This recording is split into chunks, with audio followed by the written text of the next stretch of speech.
जितने इश्यूज अभी प्रदीप जी ने बताया, दोनों प्रदीप जी ने बताया, अभी राहुल गांधी होते तो चले स्क्वायर संपादक भी, सर्वेयर भी, सब तो कौन ओबीसी बैठा है यहाँ, कौन दलित बैठा है, बहरहाल जात बताओ। तो नहीं, मैं आपसे कह रहा था कि ये सारे तात्कालिक मुद्दे थे, उस वक्त की चुनाव की स्ट्रेटजीज थी। इंडिया की तरफ से, मोदी साहब की तरफ से बात करें तो गलत हुई, जो उन्होंने बताया गलत जगहों पर एम्फेसिस रहा, उसकी वजह से नुकसान हो गया, लेकिन तभी तक की बात थी यार। चुनाव खत्म, बात खत्म। अब 3-4 मंथ्स डाउन द लाइन, अब जब हम नए चुनावों की बात कर रहे हैं, नए मुद्दे उठेंगे या ये मुद्दे कैरी फॉरवर्ड होंगे? देखिए, जब 400 पार का नारा दिया तो मुझे नहीं याद किसी कमेंटेटर ने कहा कि ये आपको उल्टा पड़ेगा। लोगों ने कहा यार मोदी ने तो गेम ही शिफ्ट कर दी, अब उन्होंने 400 कहा।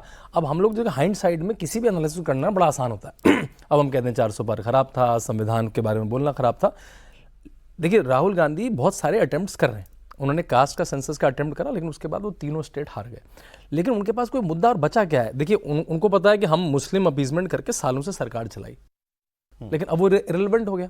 2014 का इलेक्शन हारने के बाद उनका ही इंटरनल एनालिसिस कह रहा है कि हमको मुस्लिम पार्टी नहीं देखना, हमको हिंदू पार्टी देखना। उन्होंने मंदिर रन शुरू करा, वो सॉफ्ट हिंदुत्व अभी नहीं चल रहा उनके, तो उनके लिए चल क्या रहा है? तो कुछ भी नहीं चल रहा।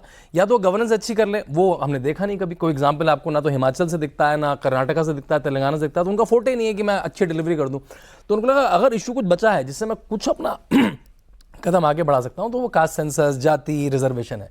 और तभी देखिए, चाहे हम अमेरिका के भाषण सुन लीजिए या उसके बाद जो उन्होंने पार्लियामेंट में लाइन लिया, उनको लगता है ये मेरा स्टिक है, इससे जितना भी बढ़े मुझे, मैं 40 से 90 तो आ गया ना, तो मेरे ख्याल से वो इसी पे स्टिक रहेंगे उनको। और ये भी पता है कि क्या उन्होंने, लेकिन इस सब से जैसे कि आपका ये स्ट्रेटेजिक मूव था, व्हाटएवर, भगवा लहर रोक दी क्या?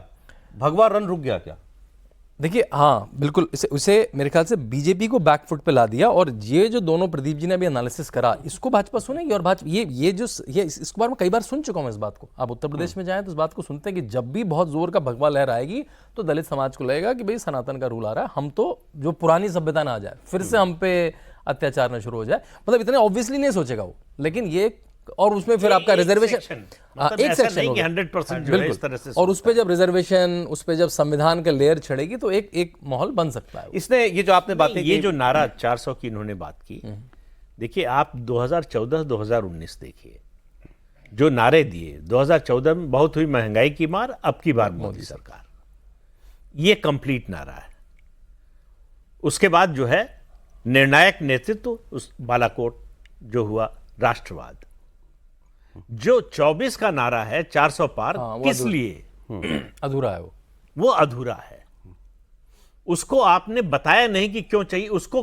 वो काम किया जो है कांग्रेस पार्टी ने, ताकि ये इनको संविधान खत्म करना है, आरक्षण खत्म, नारा पूरा कर इसलिए चाहिए, नारा पूरा कर दिया। तो दूसरा, हाँ सर बोले। नहीं आप बोले। ये जो 400 पार है उसको असली चीज समझिए। सवाल नारा पूरा का नहीं है, सवाल ये है भाई 400 पार तो तुम अपने लिए बोल रहे हो, मेरे लिए क्या? मेरे लिए क्या? मेरी बात ही नहीं कर रहे आप।